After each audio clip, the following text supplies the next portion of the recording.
Welcome to Billa and ICT Research Exposed.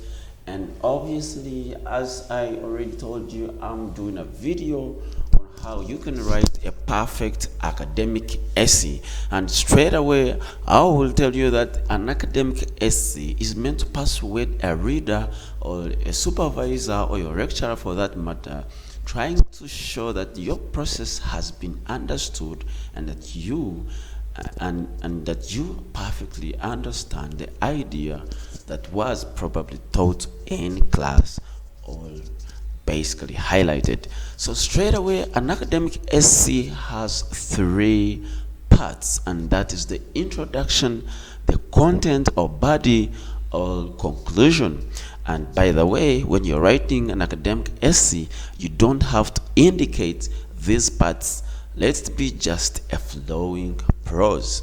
Before I begin with the introduction on how you write an introduction, I did consider a certain essay written by an author I do not want to mention right now. But let me read for the question because I would like to use this as an example of an essay we're trying, right? I already pasted the three parts here because I wanted to see or to evaluate and gauge whether these three parts have been considered.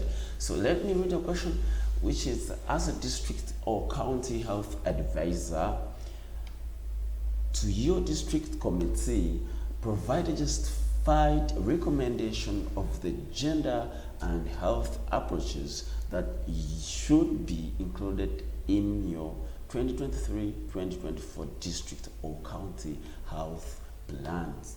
So these are the three items that are expected to be in a perfect academic assignment. So let's see whether they have been considered. Let's go back to the guide and see what is supposed to be in the introduction. Basically, it is important to start with a powerful introduction to engage your readers and can give them confidence that you have thought carefully about the title and about how you are going to address it. It might be a question or something or a title, but what matters is this introduction should show the reader that you actually understood and interpreted the question very well before you actually began answering. So be sure that really you write an introduction after you've interpreted the question the way it is supposed to be. So in an introduction, you've got to begin with a general point about the central issue. Now let's go back to the question and see whether the central issue has been talked about in this particular essay.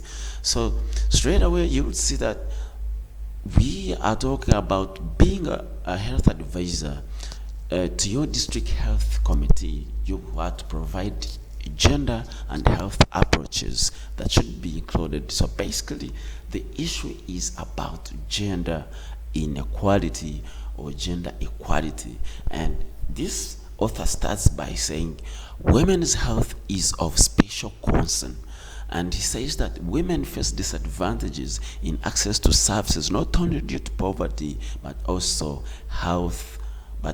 gender related inequity. So he says research shows that gender-based inequalities adversely affect women's health in every phase of their lives. So you are an advisor and you are looking into making recommendation for gender and health approaches. Definitely the central issue is gender related inequity in terms of access to health services. So the central issue here is addressed in the first paragraph. By the way, let's know how many paragraphs are good for any academic essay. I will before proceeding, no. So as much as it can be possible to use one paragraph in the introduction, it may fall more easily into two or more, depending on how you want to conceptualize your issue. So make sure you fit basic structure within your own discipline and the precise text. So the paragraph here introduces the main central issue but does not connect to the body. So let's see what is again required to have in the introduction. So you've got to show an understanding of the task that has been said. So the task is to advise your committee basically on health related, on gender and health approaches that should be included in the plan. So in the second paragraph, the author is saying, in Uganda, gender mainstreaming, especially health planning, faces a number of challenges and limitations, and gives a citation. So basically, whereas the central issue has been shown in the first paragraph, this author goes ahead to tell the reader that actually the health planning in Uganda faces a number of challenges, which is very good to the reader, because you are going to advise, or you cannot advise minus knowing the challenges that gender mainstreaming is facing in health planning. So, and I can see the author goes ahead and says, absence of gender focal lack, so gives a few challenges on why actually there is a necessity to advise on gender and health approaches that should be considered in the 2023-2024 plan, which is another paragraph on the introduction and makes perfect sense. But still, we don't find a connection in the second paragraph. So let's again see what is supposed to be in the next. So after you've shown that you understand perfectly the task that has been said, so you plan how you're going to address the title in your essay, and then conclude with making a link to the first point. So let's see in the third paragraph what this author brings in the third paragraph, an introduction. So basically, he says, as an advisor, one has to be aware of health risks. So he's trying to give a justified reason behind why he should actually be in a position to advise the committee on gender and health approaches that should be considered. So basically, I can say he connects, after that paragraph, connects with the body. Now the body is the second and very important part of work. So after you've addressed the introduction, you've got to look at the body or the content.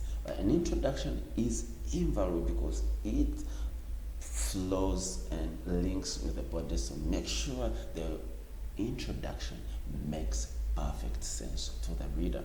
So what should be in the body? Basically, this is the middle part, and you must fulfill the promises you made in your introduction, must support your final conclusions.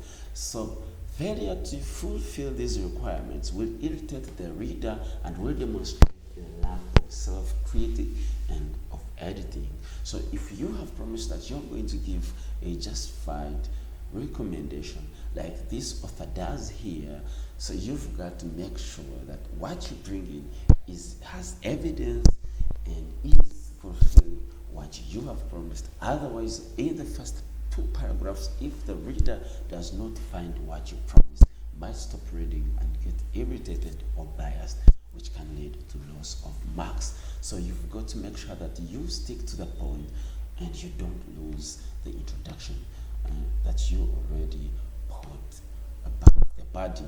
So straight away, the structure you choose needs to be one that will be most helpful to you in addressing the essay. So you have to, find the way to present your idea. So we expect that the content of this central part will probably contain the ideas, the explanation, evidence, relevant referencing, and relevant examples. So as you write your paragraph, let's see whether